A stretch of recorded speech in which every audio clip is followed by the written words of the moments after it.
Nakita na ba ninyo at napansin na ba ninyo na mukhang nakapokus ang Defense Council ni Sara Duterte, Vice President, sa issue ng impeachment na isyong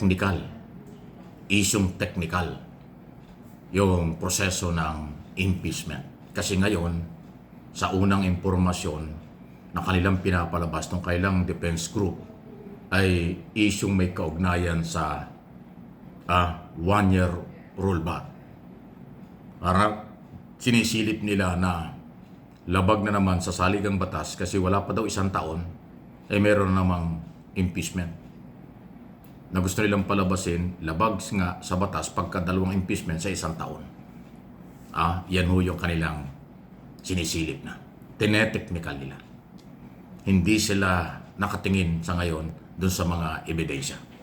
O posible naman, alam nilang napakabigat ng ebidensya pagka nagtuloy-tuloy ang paglilitis sa Committee on Justice at pag nakarating sa Senado. Sa Committee on Justice pa lang sa Kongreso, pag nagtuloy-tuloy ang paglilitis yan, lalabas at lalabas po ang lahat ng mga ebidensya at testigo. Yan siguro sa aking observation at opinion, baka ayaw nilang mangyari. Iniiwas sila dyan sa ganyan kasi malalantad at ilalantad talaga ng mga dokumento, ebidensya at testigo ano ang ginawa ni Sara Duterte sa Office of the Vice President at saka ho sa Department of Education noong panahon yun. Lalo na po yung di umano yung mga kayamanan na bilyon-bilyon. Mabigat po yung napakahirap nung idepensa. At saka yung on record na kanyang pag-uutos sa buhay ng Pangulo, First Lady at dating Speaker.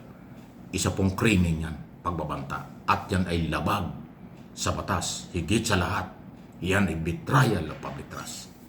Na ikaw ay mag-utos at kunin ang buhay ng Pangulo. Yan ay national security concern. Threat yan sa seguridad ng Pangulo at ng bansa. Napakalaki po yan. Kaya yan ang mga posible ilan lang sa mga pwedeng iwasan at gustong iwasan siguro.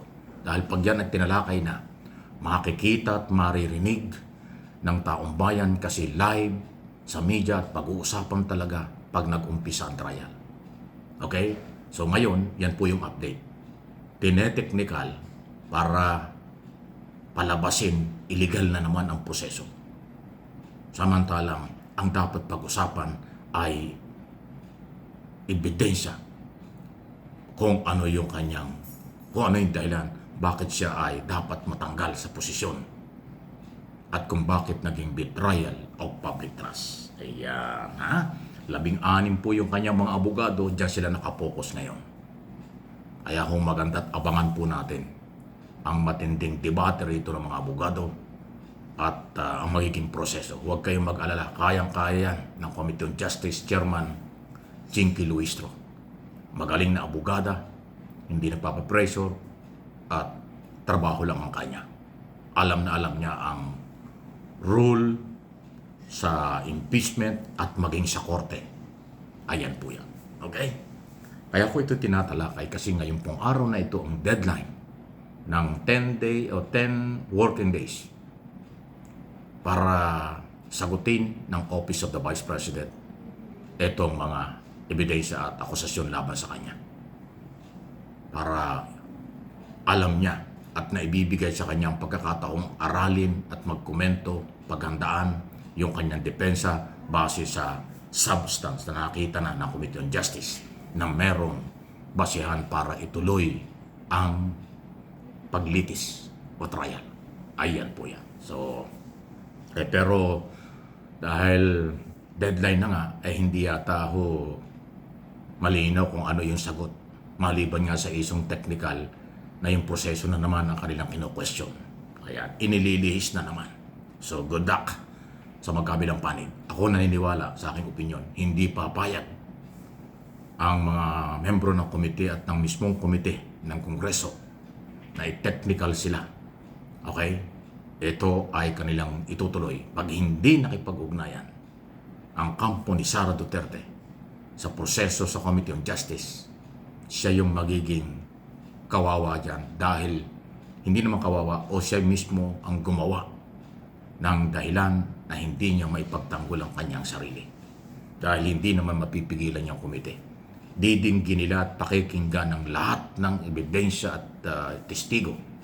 Kaya nga nag-file na po ng nirequest na ho ni Congressman Jukno na isang abogado na pangalagaan, proteksyonan ang lahat ng dokumento at testigo o posibleng testigo para sa hearing na gagawin.